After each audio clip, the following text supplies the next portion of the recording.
warahmatullahi wabarakatuh. Ketemu lagi dengan Bu Emma. Nah, sebelumnya Bu Emma mau nyapa kalian dulu nih. Kalau Bu Emma bilang, kelas 4C, jawabnya, wow, keren. It's very good, it's very good. Mantap. Bisa gak? Nah, coba yuk, biar semangat. Ayo semuanya berdiri, ikutin tangannya ya.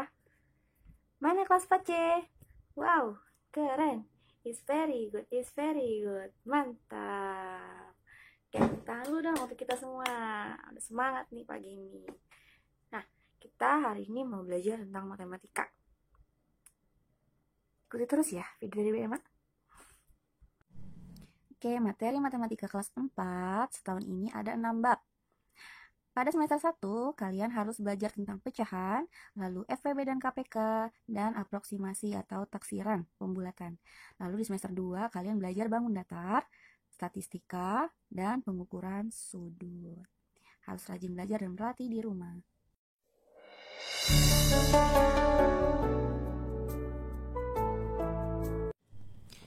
Bilangan pecahan adalah bilangan yang dinyatakan sebagai A per B, di mana A dan B itu merupakan bilangan bulat. Dan B itu tidak boleh 0, karena 0 itu tidak ada angkanya. Bilangan A disebut pembilang dan bilangan B disebut penyebut. Nih, yang atas namanya pembilang, yang bawah namanya penyebut. Perhatikan gambar berikut ini. Ada 1, 2, 3, 4, 5, 6 kotak. Yang mana yang diarsir ada 4 kotak. Bentuk pecahan dari gambar ini adalah berapa? Yang diarsir dulu, baru jumlah totalnya. Yang diarsirnya berapa? Oke, ada 4. Tulis 4 per totalnya berapa? 1, 2, 3, 4, 5, 6. Totalnya 6. Gampang? Nah, di sini sudah ada ya di bukumu ya. Nah, jadi bentuk pecahan dari 4 per 6 adalah gambar dari A. Oke, lanjut lagi. Di kotak yang B, ada berapakah yang diarsir? 1, 2, 3. Ada 3. 3 yang di atas ya. Oke, sekarang kita hitung totalnya ada berapa? 1, 2, 3, 4, 5, 6, 7, 8. Totalnya ditaruhnya di bawah, jadi 3 per 8. Lanjut lagi. Nah, selain kalian bisa menyatakan simbolnya, kalian juga harus bisa menentukan letaknya. Nah, 3 per 8, maka pembilang. Pembilang itu adanya di atas. Pembilangnya yang mana? 3. Pembilangnya adalah 3 dan penyebutnya 8. Kalau 1 per 4, pembilangnya adalah 1. Penyebutnya 4. Lalu jika 5 per 6, maka pembilangnya adalah 5 dan penyebutnya adalah 6. Perhatikan gambar berikut ini. Kita ke gambar A dulu. Dilihat ada berapa kotak? 1, 2, 3, 4, 5, 6, 7, 8, 9. Ada 9 kotak. Maka penyebutnya atau yang di bawah adalah 9. Lalu atasnya berapa? Yaitu adalah nilai yang diarsir berapa? 1, 2, 3, 4, 5. Ada 5. Berarti bentuk pecahannya adalah 5 per 9. Kita lanjut ke gambar B. Nah, ini lihat yang diarsir ada berapa? 1, 2, 3. Berarti pembilangnya adalah 3. Oke. Penyebutnya berapa? Totalnya 1, 2, 3, 4, 5, 6. Ada 6. Lanjut ke gambar C. Ini ada kotak yang diarsir. Nah, kita harus baginya dengan rata. Ya, jangan tidak rata. Kita ikuti garisnya. Nah, ke sampingnya. Nah, sudah rata. Nah, kalau sudah rata, baru kita bagikan. Kira-kira ada berapa nih? 1, 2, 3, 4. Total ada 4, Bu. Dari 1 ya yang diarsir. Oke, jadi bagiannya adalah 1/4.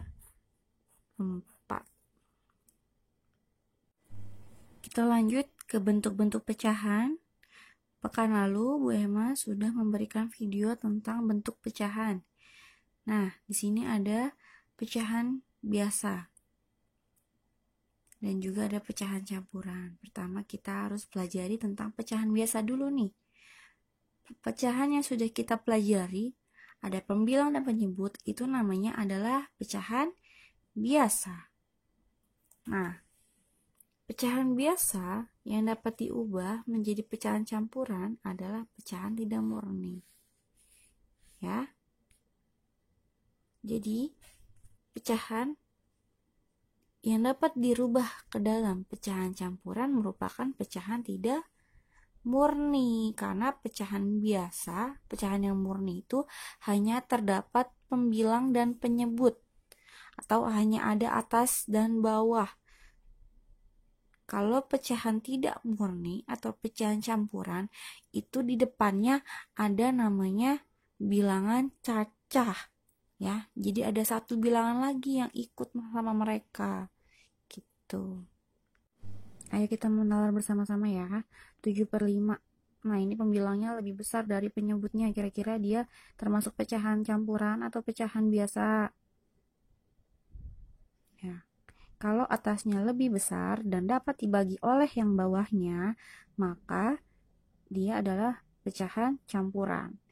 Nah, 7 bisa kan dibagi 5? Bisa ya, yang penting si perkalian penyebutnya itu tidak melewati pembilangnya ini. Nah, berapa? 7 dibagi 5. 1 ya, 1 kali 5 kan 5. Nah, tadi kan 5 ya. Berarti 7 dikurangin 1 kali 5, 5. Berarti berapa dikurangin? Jadi 2/5. Lihat kan? Nah, ini berarti merupakan pecahan tidak murni. Kenapa? Karena ada bilangan cacah di depannya ya. Nah, kalau yang kedua nih, yang B. Dia pecahan murni atau pecahan tidak murni? Pecahan murni dong ya. Kenapa? Karena ya bentuknya cuma ada pembilang dan penyebut. 10 ini tidak bisa dibagi dengan 21. Nanti kalau dibagi 21, kelewatan, nggak bisa. Ya. Jadi, dia tetap menjadi pecahan murni. Hanya ada pembilang dan penyebut. Lanjut lagi. Ini ada 21/11. Berarti dia pecahan tidak murni ya. Ya, kenapa? Karena ada bilangan cacah ya. Ya, 21 ini bisa dibagi 11 ya. 11 kali 1, 11. 11 kali 2, 22. Nggak bisa, jadinya 11 kali 1 yang penting bisa dibagi oleh bawahnya ya kan. Karena 21 dapat dibagi 11. Walaupun ada sisanya ya. Berapa sisanya? Dikurangi aja, 21 dikurang 11, berapa? 10 ya sisanya. Nah, berarti 1, bentuk pecahan campuran 1, sisanya berapa? 10 ya? Per 11. Itu adalah bentuk pecahannya. Pecahan murni kenapa? Karena pembilang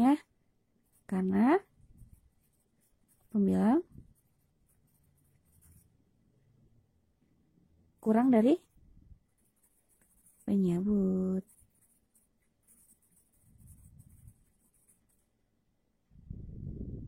Nah, ini tidak murni ya.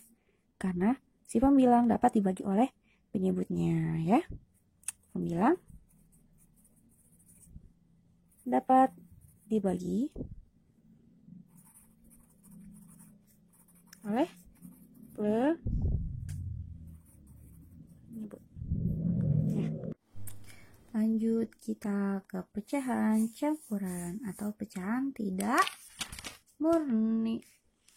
Nah, ini adalah bentuk dari pecahan campuran yang mana di depannya itu ada bilangan cacah. Ya. Ada yang nyangkut nih di tengah-tengah. 1/2. Berarti 1 ditambah setengah, ya kan? Jadinya 1/2. Nah, lagi 1/2, jadinya 2/2. Kok jadi 2 sih, Bu? Padahal kan di depannya 1. Nah, kenapa dijadiin 2? Karena penyebutnya disamakan. Ya, kalau semuanya diarsir kan sama aja ya. Bagiannya jadi 1 ya.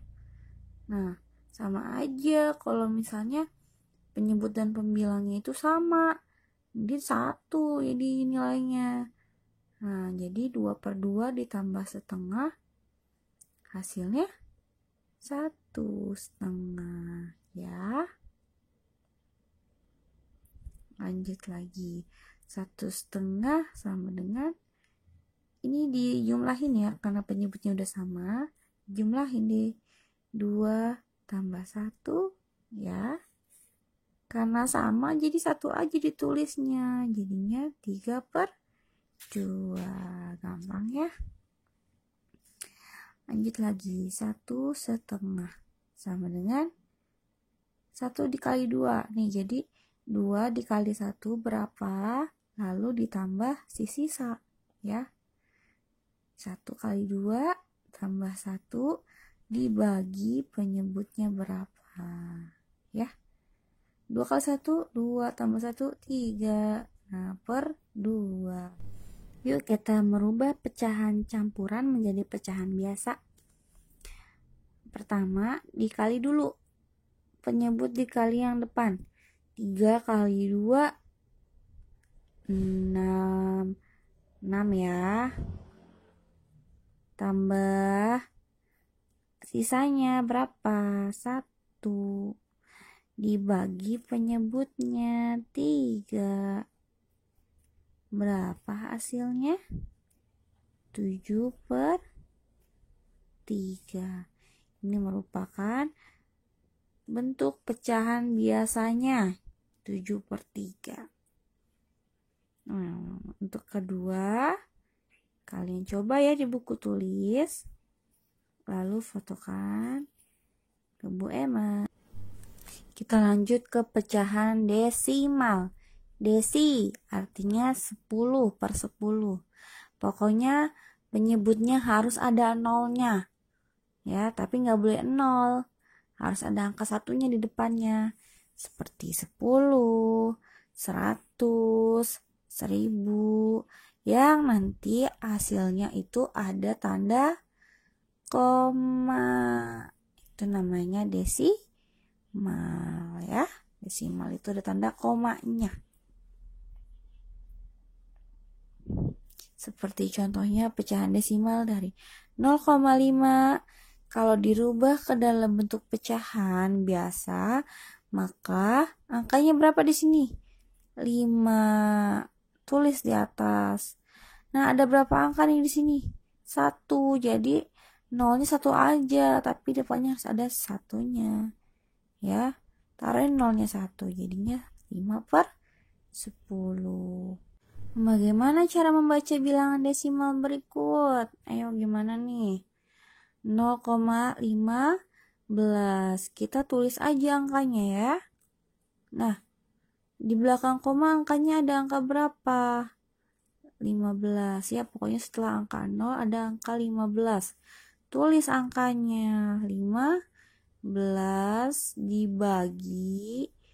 Nah, ada berapa angka di belakang koma? 1, 2. Jadi ada 2. Berarti 1, nolnya ada 2. Ini adalah bentuk bilangan pecahannya. Nah, kalau misalnya yang B bagaimana, Bu Emma? Nah, di sini ya, karena nggak muat, kita tulis angkanya 125. Nah, 125. Nah, baru deh kita lihat angka di belakang koma ada berapa? 1, 2, ada 2. Jadi nolnya ada 2. Gitu ya. Lanjut lagi yang C.